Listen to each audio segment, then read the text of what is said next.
The instant Marlene spoke those words, something inside me shattered. I need space, Clifford. I need to feel independent. She was sitting across from me at our kitchen table, hands wrapped tightly around a cup of coffee that remained untouched. Though steam curled lazily into the air above the mug, my eyes were locked on hers, steady, resolved, distant. It was as if she'd practiced this conversation countless times before finally delivering it. My thoughts scrambled to process what she was saying. We'd been married for more than a decade, 11 years of shared memories, laughter, and inside jokes no one else could understand. And now, here she was, calmly explaining that she needed space? Independence, from what? I managed to keep my voice level, even though I was anything but calm. Marlene let out a gentle sigh and placed her mug on the table. I'm not exactly sure, Clifford, she said after a moment. I just feel like I never really had the chance to be on my own. We were so young when we got together. I do love you. I honestly do. But sometimes, I feel like I'm stuck, like I can't breathe. The word stuck cut through me like ice. It stayed there, sharp and heavy. I had never tried to control her, never stood in the way of her dreams. When she wanted to travel, I encouraged her. When she considered a career change, I was the first to support her. I always believed we were equals, two people walking side by side through life. So, what are you saying? I asked at last, the question hanging thick in the silence that followed. She paused, and those 3 seconds felt like they stretched into eternity. I think I need some time apart, she finally said. Just to figure things out. Time apart. To figure things out. I gave a slow nod, not trusting my voice anymore. My stomach churned, a knot of dread forming as I forced myself to stay calm, to not overreact. Maybe she really did just need space. Maybe this wasn't permanent. Still, a deep part of me whispered otherwise. Marlene reached across the table and lightly placed her hand on mine. I don't want to hurt you. I just need to understand myself better. I should have asked more, demanded answers that actually meant something. But I didn't. I just sat there as everything I believed about us seemed to slip away. Then came the hardest part. I think I should move out for a little while. It wasn't posed as a question. It was a firm choice, already made. That was when reality set in. This wasn't about self-discovery or independence. There was something deeper going on, something she wasn't saying. The days that followed were blurry. Marlene didn't start packing right away, but she had clearly changed. She became quiet, distracted, emotionally distant, as if she had already disconnected from our relationship in her mind. She still came home around the same time, still made small talk, but there was a strange tension in the air I couldn't ignore. I tried to convince myself it was just temporary, that she needed breathing room, that I was reading too much into it. But then came the late nights. It started with one evening. She told me she had caught up with an old college friend, Trish. I recognized the name. I'd met Trish a few times. But the last I remembered, she had moved across the country years ago. Trish is back in town. I asked, eyebrows raised. Marlene hesitated, if only for a heartbeat. Yeah, just for a few weeks. She's going through a divorce, so I'm supporting her. Something felt off. That wasn't the way Marlene usually spoke about friends. She wasn't the nurturing, shoulder-to-cry-on type, and she and Trish were never particularly close. But I swallowed my doubts. I wanted to believe what she told me. I needed to. Still, the late nights became more frequent. She stopped checking in altogether. At home, her attention was glued to her phone, her fingers constantly tapping out messages. When I finally asked about it, she laughed like I had said something ridiculous. Oh, Clifford, are you seriously expecting me to report every move I make now? That one hurt more than I expected. I'd never been possessive. I wasn't that kind of husband. But suddenly, asking a simple question made me feel like I had turned into someone I didn't recognize. And then came the moment that confirmed everything. One night, close to 11, she was in the shower. Her phone buzzed on the nightstand. Just one message.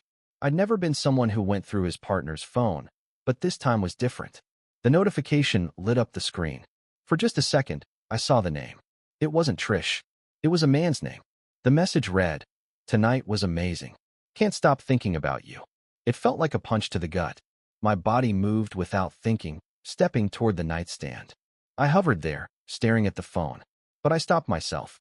I knew that if I read that message, if I crossed that line, nothing would ever be the same. So I froze, my heart pounding in my chest. Then, without a word, I turned and left the room. I grabbed my jacket and stepped outside into the cold night. I just needed air. Space to clear my mind. Was this what she meant by independence? Had she already found someone new to replace me? I wandered through the streets under a blanket of darkness, my thoughts running wild. I wanted so badly to be mistaken. But deep down, I already understood the truth. Marlene had found the freedom she craved, and I was no longer a part of it. I didn't get a wink of sleep that night. I lay in silence, eyes locked on the ceiling, while Marlene slept peacefully next to me. It felt unreal. This woman beside me, the one I had shared my life with, now felt like someone unfamiliar. That message I had seen replayed in my head over and over. I couldn't erase it, couldn't convince myself it was meaningless. Still, there was no hard evidence. Maybe I had misunderstood. Maybe it was from someone from her past I didn't know about. Maybe. But no, there was no way that message was meant for just a friend from long ago. I turned onto my side and watched her face as she slept. She looked so calm, completely at ease.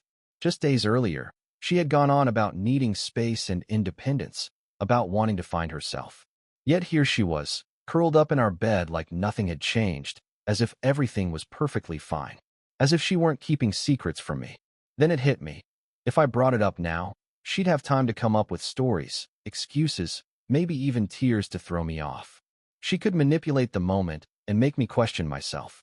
No, I needed to be absolutely sure. I had to uncover the truth before I said a word.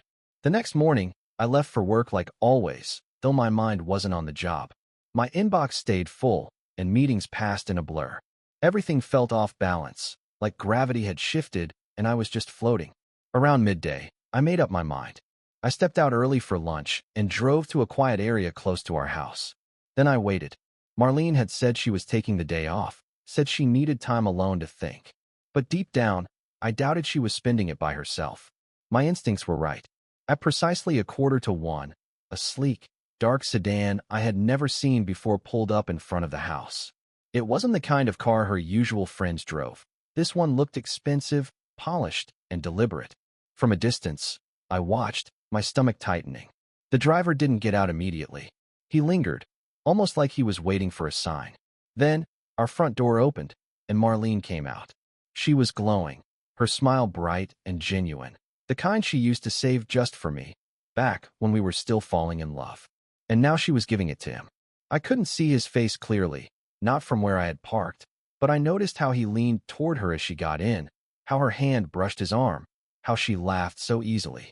And just like that, the car pulled away. My hands clenched the steering wheel until my knuckles turned pale. There was no more doubt. She wasn't just contemplating leaving. She was already gone in every way but one. She just hadn't told me yet. Still, I had questions swirling in my mind. Who was this man? How long had it been happening? And more urgently, what was I supposed to do now? I started my engine and eased onto the road, trailing them from a distance. I needed clarity. I needed the full truth. My pulse pounded so loudly it felt like a drum in my ears. I wasn't sure what I hoped to find or prove, but something deep inside refused to let this go unanswered. I had to see it for myself.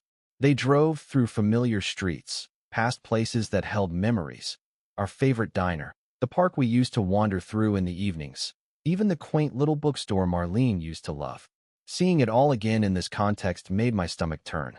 How many of those times had she lied about her whereabouts? Eventually, the car turned into a parking lot behind a high-end restaurant. This wasn't a casual lunch spot.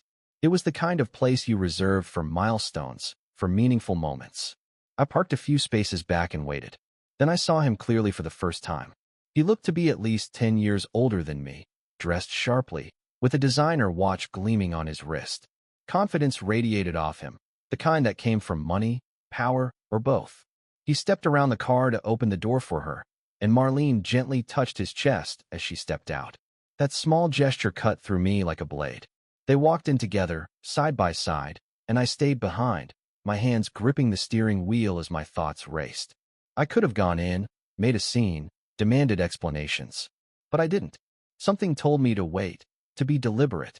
Instead, I took out my phone and began snapping pictures, her beside him, her laughing, the way he rested his hand gently at her back as they entered. I didn't know what I planned to do with them. Maybe I needed evidence. Or maybe I needed something tangible to accept what was happening. Because even now, part of me clung to the hope that it wasn't real. But it was. Marlene, The woman I had been married to for more than 10 years was living a life that didn't include me anymore. She wasn't just being unfaithful. She had created something separate, something hidden. I stayed in my car for nearly 60 minutes, watching. I didn't need to hear their words. Their body language said it all. The way she leaned toward him, the way he looked at her with familiarity, like she already belonged in his world. Then, unexpectedly, things shifted. Marlene checked her phone, her expression tightening. A frown crept over her face, and then, without warning, she stood up. The man reached out to grab her hand, hoping to stop her, but she simply shook her head, her face tight with frustration. I couldn't comprehend what had just occurred, but she was clearly done. She walked off alone. I slumped into my seat, watching as she strode back to the car, got in, and drove out of the lot. He stayed behind, visibly irritated. Pulling out his phone, he dialed and started pacing in front of the restaurant, speaking sharply into the receiver. For a moment, I just sat there. Then, without thinking, I opened the door and stepped out, heading in his direction. Every instinct in my body was urging me to turn back. This was madness. What was I even planning? Was I about to announce I was the husband of the woman he was secretly involved with? Was I going to accuse him? Threaten him? I had no solid plan, only a burning need to understand. He kept pacing, phone to his ear, frustration etched across his face. He hadn't seen me yet. What do you mean you've changed your mind? I heard him say, voice rising. You can't just back out now, Marlene. We had everything mapped out. Everything. I froze mid-step, my heart pounding. So that was it. She had planned to leave me for him. But something had changed at the last minute. She had backed out. I moved another step forward, my shoes crunching on the gravel. That got his attention. He turned sharply, finally noticing me. His expression shifted, darkening, but he didn't end the call. Instead, he turned slightly away, speaking more quietly. I need to go. He slipped the phone into his pocket and faced me, his eyes scanning me with cautious curiosity. Can I help you? He asked, his tone composed, not a trace of unease in it. Up close, I noticed more silver strands at his temples, faint creases near his eyes. He was older, but carried himself with the air of someone who knew exactly who he was. Confident, put together. The kind of man who rarely lost control. I think you already know who I am, I said in a low voice. He sighed, shaking his head with a small, smug grin. Yeah, I figured this moment would come. His arrogance lit a fire inside me. How long? I asked, managing to keep my voice calm. Does it matter? He responded coolly. I took a step closer. It does to me. He studied me for a moment before letting out a short breath. About a year. Maybe more. We met through work. It started gradually. She was dissatisfied. She needed something different. My fists clenched at my sides as I fought the urge to explode. Different? Different from what? His smirk disappeared. Different from you. I could have lost control in that instant, but I didn't. Instead, I breathed deeply, forcing myself to think. She was going to leave me for you, I said. But something stopped her. His jaw tightened. That part clearly stung. For now, he muttered. She's scared. She's unsure. But she'll come around. The certainty in his voice sent a chill through me. He spoke as if she already belonged to him. I shook my head slowly. You don't know her like you think. He gave a low chuckle. Don't I? I stared at him for a long second, then turned and walked away. I had come for answers, and I'd gotten them. But something inside me shifted in that moment. This wasn't just about Marlene anymore. This was about me. I drove around aimlessly for hours after that. My mind swirled with emotion, anger, betrayal, confusion. But underneath all of it, something new began to take shape. Clarity. For the first time, I could see the truth clearly. Marlene had made her decision long ago, before she ever told me she needed more space. She had been living a double life, keeping me close while she tested her future with another man. She had plans, ones that didn't include me. Yet something had changed. She had chosen not to go through with it. Why? By the time I returned to our home, the sky had gone dark, casting long shadows over the place we had built together. It no longer felt like mine. The warmth had faded. I stepped inside, half expecting to find the house empty. But she was still there, curled up on the couch, casually scrolling through her phone as if the day had been perfectly normal. She looked up as I entered, and for the first time in weeks, I saw something new in her eyes, fear. She knew. She realized I had seen everything. You're home late, she said cautiously. I closed the door behind me with slow, measured movements. Yeah, I had a few things to deal with. She swallowed, gripping her phone tighter. Is everything okay? I looked at her, reading the uncertainty in her expression. She was testing me, trying to see how much I had figured out. I could have confronted her then, laid out all the evidence, her messages, the secret meetings, the man she had nearly left with. But I chose not to. I wasn't going to make it easy. Instead, I sat across from her, leaning forward, resting my arms on my knees. Do you remember when we first got married? Her eyebrows drew together in confusion. What? That first year, I continued. We had nothing. That cramped little apartment, barely enough space to move and just enough cash to scrape together the rent. Still, we had been happy. Do you remember those days? She hesitated for a moment before slowly nodding. Yeah, I remember, she murmured. I recalled coming home late nearly every night, trying to put in extra hours, always pushing to make things better for us. And without fail, she'd be there waiting, ready to talk through the night, sharing dreams about the life we hoped to build together. Her lips parted as if to say something, but no words came. I leaned in, my voice quiet but steady. Tell me, Marlene, when did all of that stop being enough for you? She recoiled ever so slightly, barely noticeable unless you were watching closely. Clifford, she began. Don't, I cut her off, keeping my tone composed but unmistakably firm. I don't need excuses you've practiced in your head. Just give me the truth. When did you decide I wasn't enough anymore? Her breath caught, and in that brief second, something flashed in her eyes, guilt. Maybe. But she pushed it away quickly. You wouldn't understand, she whispered. Then help me understand, I said, pressing her. Another pause. She shook her head. I don't know, Clifford. It happened. I didn't plan it. A humorless laugh escaped me. Didn't plan it? I repeated.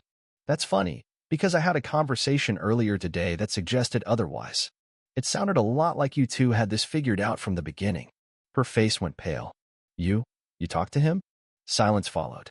That was all the confirmation I needed. I stood slowly, towering above her. Yeah, I did. And you know what? He seemed pretty confident you'd come crawling back. Her breathing grew shallow, panic flickering in her expression. It's not like that. Then explain it to me, I snapped. She opened her mouth, but nothing came out. I shook my head and stepped away. That's what I thought. For the first time, I saw her clearly, not as the woman I had vowed to spend my life with, not as the partner I once trusted completely, but as someone who had lost herself in deception. A selfish, frightened person who had made choices she couldn't undo. And I was finished waiting around, hoping she'd find her way back. Without another word, I turned and made my way to the stairs. Where are you going? She called out after me. I didn't turn back. To start packing, I said, my voice steady. Enjoy your independence, Marlene. You finally got exactly what you were asking for. And for the first time in what felt like forever, I felt something close to peace. Because now, I was the one choosing to leave. That night, I couldn't sleep, but not because my thoughts were filled with Marlene or the betrayal that had torn our lives apart. No, this time, what I felt was different. I felt clear-headed. The fog that had hung over me for months had lifted. No more confusion, no more grasping for answers that were never going to come. I had waited long enough for some justification, something that could explain away her actions. But it was useless. Betrayal didn't follow logic. There was no rationale that could make her choices seem acceptable. She had asked for freedom, and now she had it. By the time the sun came up, I had finished packing. Just the necessities made it into the suitcase: clothes, documents, my laptop. Everything else, the furniture, the pictures of us, the house we once made a home, none of it mattered anymore. They were simply reminders of a past that no longer belonged to me. I was halfway down the staircase when I heard her voice behind me. You're really leaving? Marlene stood at the bottom of the stairs. She wasn't put together, not even close. Barefoot, arms hugging herself, hair a tangled mess, and her face drawn with sleeplessness. In that moment, I saw her not as someone triumphant or relieved. She looked lost. I met her eyes, tightening my grip on the suitcase. Yeah, I am. She tried to speak, but no sound followed. For weeks, she had pushed for this separation. Talked endlessly about space, about needing to be free. She had whispered her promises to someone else, created a fantasy life where I didn't exist. And now that fantasy was staring her in the face. And she had nothing to say. I didn't think you'd actually leave, she finally admitted, her voice barely audible. I let out a short, bitter laugh. You thought I'd just sit around and wait while you made up your mind? She winced and turned away slightly. I thought we'd have more time to figure things out. I shook my head. No, Marlene. You already figured it out. I was just the last one to find out. A heavy silence fell between us. Then she took a small step forward. Clifford, I don't, I interrupted, exhaling sharply. Don't try to explain it. Don't try to undo it. You made your choice. Now live with it. Her breath faltered. I never meant for it to end like this, she said softly. I searched her face, looking for any trace of genuine remorse. Maybe it was there. Maybe not. Either way, it didn't matter anymore. Well, I said, adjusting the suitcase in my hand. This is how it ends. Without saying another word, I brushed past her and reached for the door. Then, just as my fingers touched the handle, she spoke again. He's not who I thought he was. I froze. Her words hovered in the air between us, fragile and raw. Slowly, I turned around. Marlene hadn't moved, but something about her had changed. The arrogance and confidence were gone. I asked her, making sure my voice remained steady and composed. She hesitated, then swallowed hard. I really believed he was different, she said softly. I thought he truly cared. But after I left the restaurant yesterday, he called. He told me to stop messing around, said I was just wasting his time. I stared at her, blinking slowly, trying to make sense of it all. So what are you saying, Marlene? I asked, my tone flat. That everything you gave up, our marriage, our life together, meant nothing? Her gaze dropped to the floor as she shook her head. I don't know, she whispered. For the first time in this chaotic mess, I didn't feel anger or heartbreak. Instead, there was just a hollow emptiness. She had cast aside our relationship for someone who never saw her as anything more than temporary. And now, as reality sank in, she finally realized what she had lost. But I didn't pity her. I had no reason to. That's not something I have to worry about anymore, I said simply. She looked up at me, her eyes full of desperation. Clifford, please, can we just talk? She asked, her voice barely holding together. I took a deep breath, then slowly shook my head. There's nothing left for us to talk about, Marlene. She stepped closer, her tone now pleading. I just need a little time to eat. No, I interrupted. She stopped mid-step, frozen. You had time, I continued. You had years with me. And when things didn't feel right, you didn't come to me. You didn't try to make it better. You walked away without looking back. Her eyes welled with tears. I made a terrible mistake. I gave a slight nod. Yes, you did. For the briefest moment, I felt myself wavering. I almost gave in to the sadness, to the urge to feel something for her. But then I remembered that message. I remembered the restaurant, and the way she smiled at him like I never existed. And with that, the last trace of emotion I had left for her disappeared. Goodbye, Marlene, I said. Without turning back, I walked out the door. The second I stepped outside, I felt a shift deep within. It wasn't dramatic. It wasn't some cinematic moment of triumph. But it was real. Freedom. Not the kind wrapped in sneaky phone calls and illusions, but the kind that comes when you finally let go of everything that no longer serves you. This freedom felt different. It wasn't about escape. It was about release, understanding that nothing was holding me to her anymore. And for the first time in years, that brought me peace.